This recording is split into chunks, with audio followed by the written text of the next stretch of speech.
Datong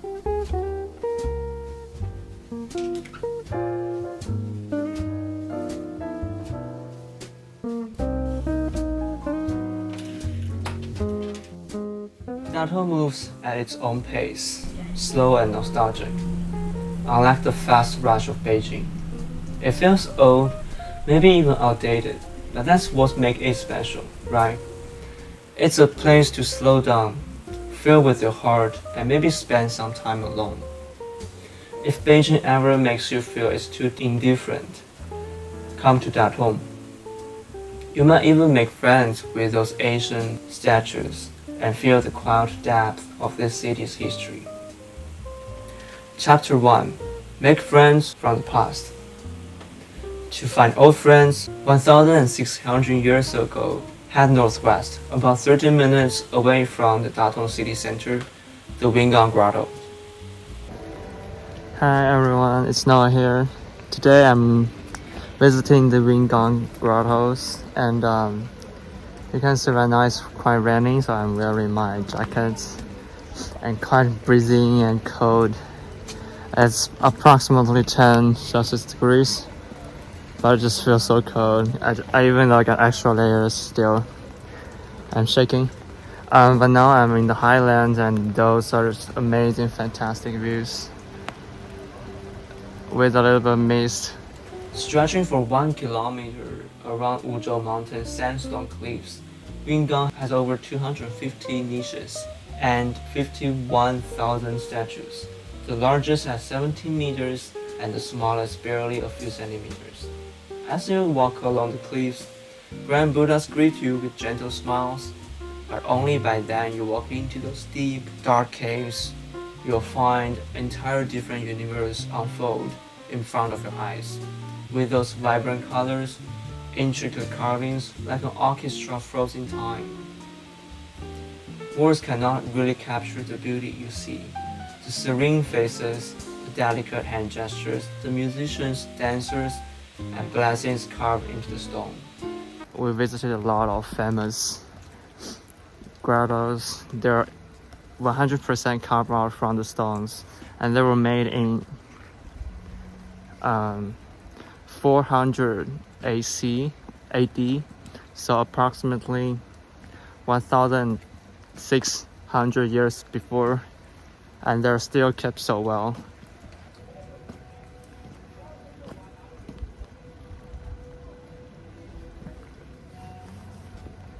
We might getting close a little bit. You can see those are small Buddhas they carved out, and it's in the form of Chinese pagoda, like different layers, and then each layer you have 3 carved out smaller Buddhas, and then inside there's a larger one. And for this one, it's called Fei Tian, which means the flying angels. Yeah, this one, smaller. And it's a typical motif in many of the grottos, like in Mogao grottos in Dunhuang. This one is built in Beiwei dynasty, which is a nomad tribe. So you have, but at that time, because of the wars, they conquered so many places and get so many slaves or people, and people who have really crafting techniques, they just hire them, make them to build these grottos for them. And also at that time, because there are so many people have different cultures, they all come from different places. So this grotto really represents a blend of different cultures, such as from India or from Europe.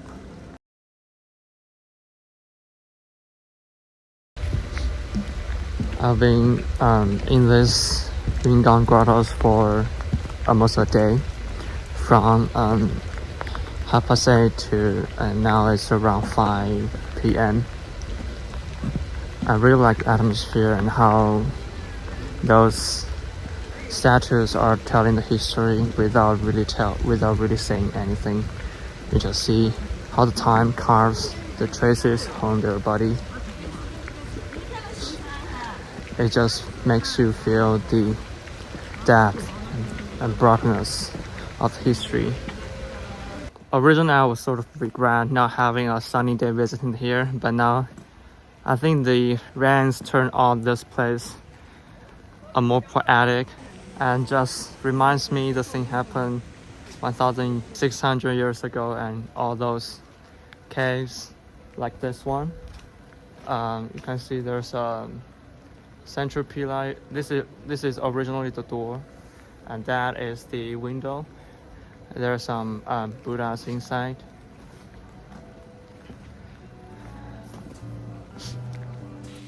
The site is foreigner friendly, with multi-language guides including English, Spanish, and so many other languages. It's a UNESCO site. Of course, like everything in China, it's massive. So give yourself at least 53 hours, even though I stayed for the entire day. Snacks in tow, lost in conversations with these stone Buddhas. Beyond the grottos, you'll find temples, gardens, food courts, and museums. If you are short on time, you could just hop on the shuttle bus to save a 15 minutes walk from the entrance. Taxis from the city center cost around 30 RMB, or you can just take the bus number 3, which only takes 1 RMB.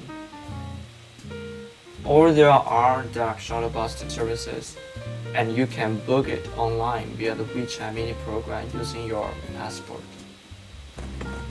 During lunch, I had both traditional bean noodles from a noodle vendor inside the same spot. The owner told me they once lived in Yungang village, right near the grottos.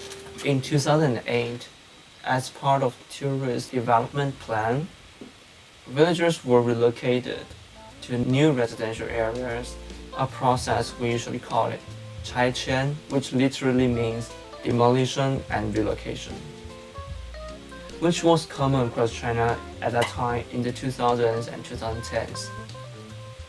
Not only Yungang Grottoes, but from 2008 to 2013, this also happened throughout the Datong. Nearly 100,000 residents were relocated to make a way for city's transformation and cultural revitalization. Chapter 2: The Mayor Who Built the City. The mastermind behind this entire plan is Geng Yanbo. So who is him? He actually was the Datong mayor at that time, from 2008 to 2013, commonly known as the mayor who built the city. Despite Datong's deep history dated for 2,200 years, around 20 years ago, Datong actually was not as beautiful as we see it today. It was one of the most polluted cities in China because of its coal mining industry in the last century. The past title of being capital of coal mining at that time left Datong with little more than smog and poor living conditions. Geng saw the city's economic decline and urgency of improving people's condition, came up with an alternative path, save Datong by restoring its cultural heritage. 我是文化派转型路特色城三位一体的。它大同的红，它这个有将来它的文化产业要站起来，将来它肯定是文化方面要做文章的。它文化方面最具优势是它的传统文化，它将来挡不住。The centerpiece of his plan: demolishing poor quality shelters in the downtown of Datong. 2. Reconstructing Datong's ancient city wall. 3rd, and establishing conservation area in the ancient city. But in 2013, Geng's tenure abruptly ended when he was reassigned to Shanxi's capital, Taiyuan, leaving the entire project half finished.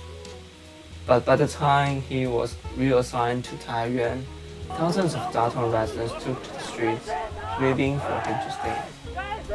Despite being controversial for his bold approach to city planning, restoration, and reconstruction, for many Datong residents, Geng Yanbo was the mayor who truly cared about them.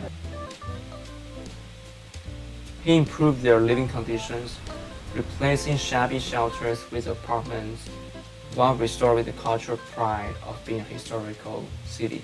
I believe it's important to know his story, even if we're only visiting the place for a couple of days. It does offer us a deeper perspective.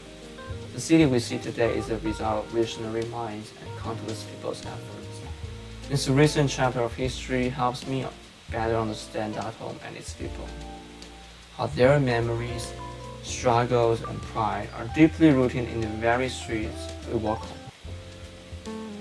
Chapter 3: Life of Datong people today. Datong's ancient city might be newly built, but it's now the heart of local people's life and a great base for your stay. Spending half a day exploring the city is well worth it. It's easy to get around. Most malls are walkable, and taxis and buses are everywhere. Here are 3 must-sees I think: Shanhua Temple and Huayan Temple. These serene gems date back to the Liao and Jin dynasties, featuring stunning architecture, intricate sculptures, and peaceful courtyards. Perfect places to wander and take in the calm atmosphere.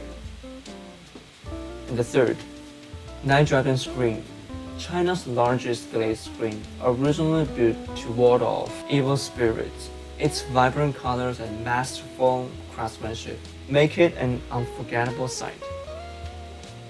Besides scenic spots, cafes, handicraft shops, and local restaurants are likely hidden around the corner, scattered across the city and waiting you to discover. Take your time strolling through Datong Street and don't shy away from the raw decorations of some of the restaurants. Do remember to try this tofu noodles and fried pancake. It's really delicious. By dusk, head to the city wall for panoramic sunset. You'll see locals laughing, playing and cycling. Rent a bike at each gate if you're up for it. The views are magical, but be cautious with drones. At night, Datong transforms. Vibrant lights, bustling atmosphere, and maybe even some grandmas dancing in the square.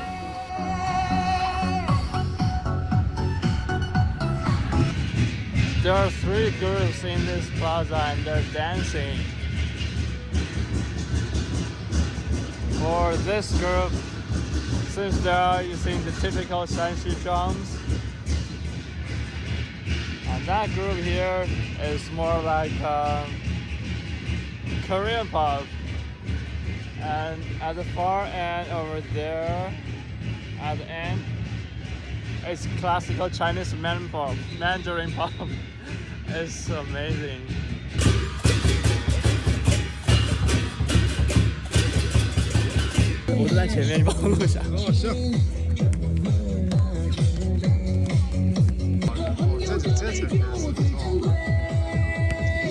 From Asian artist to a visionary mayor and to the warm-hearted locals. The city feels surreal yet grounded, full of life and quiet happiness. I'd love to hear about your Datong experience. Let me know in the comments. In next video, we'll head south to explore one of China's oldest wooden structure, the Foregone Temple. It's dated back to the Tang Dynasty. So thank you for watching and see you next time. Ciao!